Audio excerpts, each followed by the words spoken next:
Hello. आज हम बात करेंगे यूहन्ना 7:25 से 29। लेकिन उससे पहले कुछ बाइबल की बात करते हैं ताकि हम ये कल में अच्छी तरह समझ पाए। अभी बाइबल परमेश्वर का वचन है। परमेश्वर तो अनंत काल से थे और अनंत काल तक रहेंगे। तो उसका मतलब ये है कि परमेश्वर को हम कभी चकित नहीं कर सकते। वो समय के बाहर है, उनको सब कुछ पता है। हम नहीं बोल सकते आपको तो पता नहीं था कि मैं ऐसे करने वाला था ना, आपका डिसीजन चेंज होगा, नहीं। परमेश्वर बदलते नहीं है, उनको सब पता ही है। तो उसी प्रकार प्रभु का वचन भी अनंतकालिक है। प्रभु का वचन बदलती नहीं है। हमको हमारी सोच, हमारी मान्यता, हमारी कल्पना चेंज करनी पड़ती है, लेकिन बाइबल तो बदलती है ही नहीं।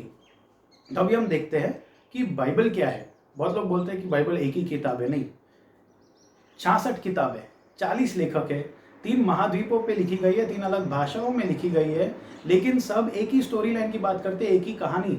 सोच सकते हो 1500 साल में 40 अलग अलग ऑथर एक ही टेबल पे नहीं बैठे थे कि तू क्या लिख रहा है, चल मैं भी लिखता हूँ, तूने ये लिखा है ठीक है, उसके उसके बाद मैं ये लिख लेता हूँ।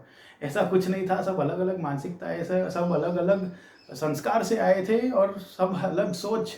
तो सबने ऐसे कैसे किया होगा, शक्य है नहीं इंसान के तौर से। ये सिर्फ परमेश्वर हो सकते हैं। लेकिन शक्यता के बार हम ऐतिहासिक तौर से भी देखते हैं कि बाइबल सच साबित हुआ है। कितनी बार लोग बोलते हैं कि पिलातुस नामक एक न्यायाधीश बताओ जो रोमियो का था, तो हम मानेंगे कि बाइबल सही है। क्योंकि प्रभु यीशु को जो गिरफ्तार जब करने में आए और उनको क्रूस पर चढ़ाया गया, तब पिलातुस नाम का न्यायाधीश था वहाँ पे। तो इतना बड़ा हादसा हुई, तो हमको दिखाओ पिलातुस नाम का, तो हम मानेंगे।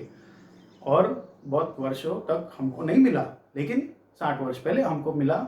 ऐतिहासिक तौर से विज्ञानों ने फाइंड किया कि पिलातुस नाम का व्यक्ति था। लेकिन फिर लोगों ने बोला नहीं, ये चलेगा नहीं, और कुछ दिखाओ, और कुछ भी दिखाया। और बहुत सारे ऐसे उदाहरण हैं जहाँ बाइबल सच साबित हुआ है ऐसे ऐतिहासिक तौर से।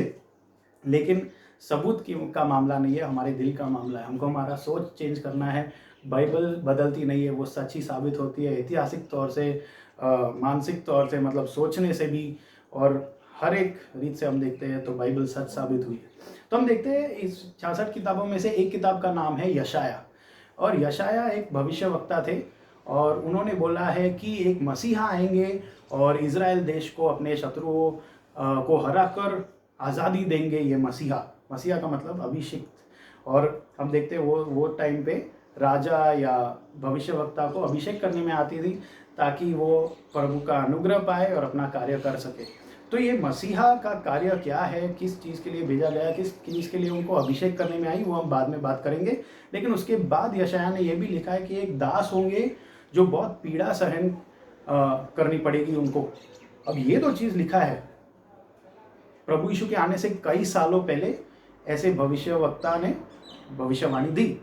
तो अब हम देखते हैं कि जब हम बाइबल पढ़ते हैं, हमको ये याद रखना है कि बाइबल कभी अपने आप को विरोध नहीं करता है। वो हमेशा सच्ची है, क्योंकि वो परमेश्वर का वचन है। तो इसलिए जब हम पढ़ते हैं, हमको हमारी सोच चेंज करनी है। जब कुछ लिखा है कि ऐसा हुआ तो ऐसा हुआ, ऐसा बोला गया तो ऐसा बोला गया है। लेकिन जब भविष्यवाणी की बात करते हैं, तब हमको थोड़ा ओपन माइंडेड रहना पड़ता है कि मे बी जिस क्रम में लिखा है मे बी चेंज हो सकती है, लेकिन वो हादसा होगी ही होगी। और प्रभु यीशु आए इस दुनिया में, तो प्रभु यीशु सब लोगों के सामने जाहिर में शिक्षा दे रहे थे। तो लोगों ने सोचा कि हमारे अधिकारी जो फरूसी और सदूकी है, वो तो उनको मार डालना चाहते थे, तो ऐसे जाहिर में आके बात कर रहे, तो उनको रोका क्यों नहीं जाता है। तो उन्होंने सोचा कि शायद उनके अधिकारी भी सोचते हैं कि प्रभु यीशु सच में मसीहा है, उनके कार्य इतने महान है, तो मे भी मसीहा, वो लोग भी मान गए कि ये मसीहा है।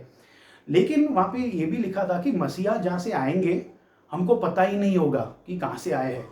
तो प्रभु यीशु को हम जानते हैं, वो उनके माँ बाप को हम जानते हैं, कौन से शहर में पैदा हुए, कहाँ पे बड़े हुए, वो सब पता है। जैसे हमने लास्ट में याकूब की बात की, तो वो लोग ने बोला कि ये तो मसीहा हो नहीं सकते। तो प्रभु यीशु उनको साफ कह देते हैं कि क्या तुमको पता है मैं कहाँ से आया हूँ, किसने मेरे को भेजा है, उनकी शिक्षा मैं यहाँ दे रहा हूँ, मैंने उनको देखा, मैं स्वर्ग से आया हूँ, इसलिए मैं आपको ये बता सकता हूँ। आप तो वो परमेश्वर पिता को जान ही नहीं सकते हो, मैं ही उनको जानता हूँ, क्योंकि मैं वहाँ से आया हूँ, इसलिए मैं आपको ये शिक्षा दे सकता हूँ। तो हम जानते हैं यहाँ पे कि परमेश्वर, प्रभु यीशु के बिना हम जान ही नहीं सकते कि परमेश्वर कौन है सच में।